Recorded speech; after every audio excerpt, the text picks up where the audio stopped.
In last week's episode, we talked about interior cleaning and showed you how to go about that. This a little bit breezy Sunday morning, we're going to go through interior protection. We're going to protect the carpets and the floor mats with FabricCoat. We're going to protect all the interior trim and plastics with Preserve. And then we're going to lock in the nice clean look of the leather with LeatherShield. Let's get started.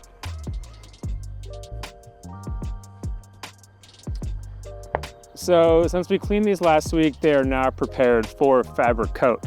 Now, something to keep in mind when using FabricCoat is it will have overspray. So if it's a little bit breezy like today, keep that in mind. Make sure the wind is not going directly towards your car. Another thing to keep in mind is ventilation for yourself. You don't want to use this in any sort of tight, enclosed, airtight areas because you ideally don't want to be breathing this in. Outside is kind of the ideal environment. Now, when it comes to actually using the product, we're gonna always recommend a light application. It's better to do multiple light coats than one big one and one heavy one. We're not trying to super soak the material.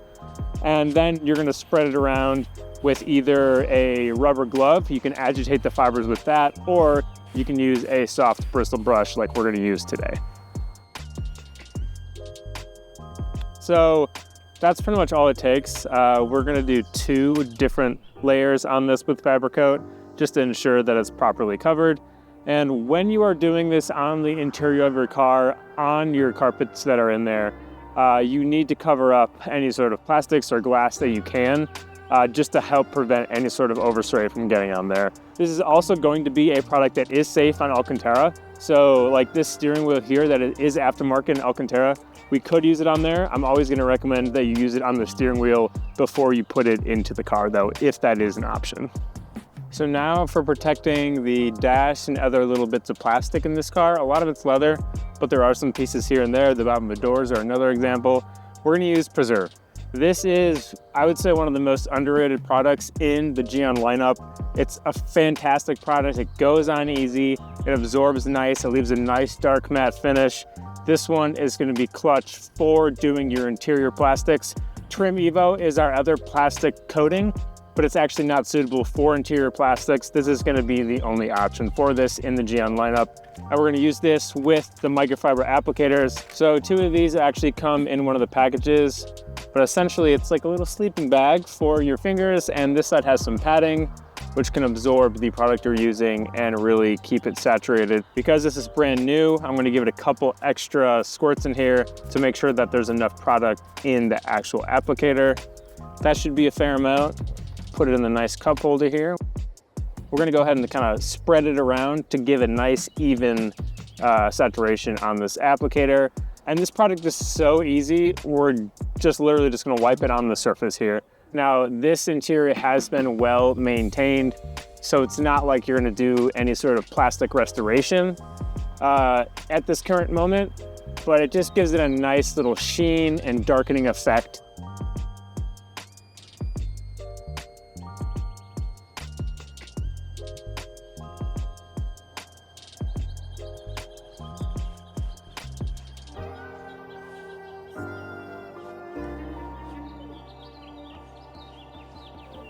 Last but not least, we're gonna use LeatherShield EVO. This is the newer revised version of LeatherShield. It's been a tried and true product for GYEON for many years, and this is the new EVO variant. Now, let's go through what comes in the box. You have the actual LeatherShield itself, which comes in a 50 ml size. You have an applicator block, which essentially has slots and a sponge that you put the suedes into, so you can use it for a nice even application. The suedes, you're gonna hit multiple of these so that you're not just limited to one application or one time. And then of course it also comes with instructions. Always read this to make sure that you're using the proper cleaners beforehand and that you're applying it in the correct way, but we're gonna show you that anyways. So when it comes to what leathers you can actually use LeatherShield on, you can use it on any sort of vegan or faux leathers like ones you'd find in Tesla or synthetic ones, as well as semi-aniline leathers, but full aniline, which is open leather, we do not recommend LeatherShield EVO being used on those because it has to be conditioned. You're gonna pour a decent amount onto the suede. Now, since this is the first, I'm gonna saturate it pretty well. Let it soak into there for a second, and then It's as simple as wiping it on the surface. This one's gonna be pretty easy to see when you first apply it onto there. And then what we're gonna do is we're gonna let it sit for a couple minutes here and make sure it absorbs evenly. If you notice that it's blotchy, if it's streaky or anything after, we'll say 5 minutes or so, then we're gonna follow it up and wipe it with a clean microfiber towel. Now I hit most of the big areas with the block, so I'm gonna take the suede off and hit all of the corners and edges. Now, I'm always gonna recommend that you wear PPE protection equipment while using this. Unfortunately today, I ran out of gloves, but I would always recommend using this. I'm being a bit risky with using my bare hands today.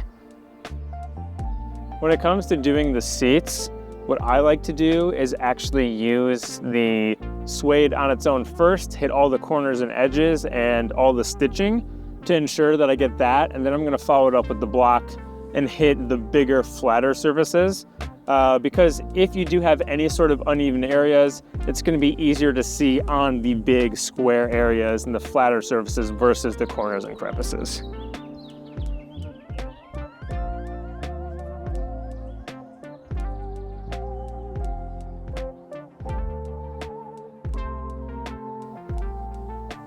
So the cool thing about LeatherShield is it does not change the look or feel of the leather surface. So if this was an original steering wheel in an E92 M3 and it's leather, this is the product that I would use on the steering wheel. I prefer that you don't add any slickness to a steering wheel because, well, we want to guarantee that we have proper grip when holding the steering wheel. Well, that's about it for the interior of this M3. It's looking pretty much flawless now, except for a couple common wear areas that you will find on these cars. Now, next week, we're gonna address the glass. We're gonna clean it, we're going to polish it, and we're going to coat it, tell you about the benefits of that. So keep an eye out for that episode.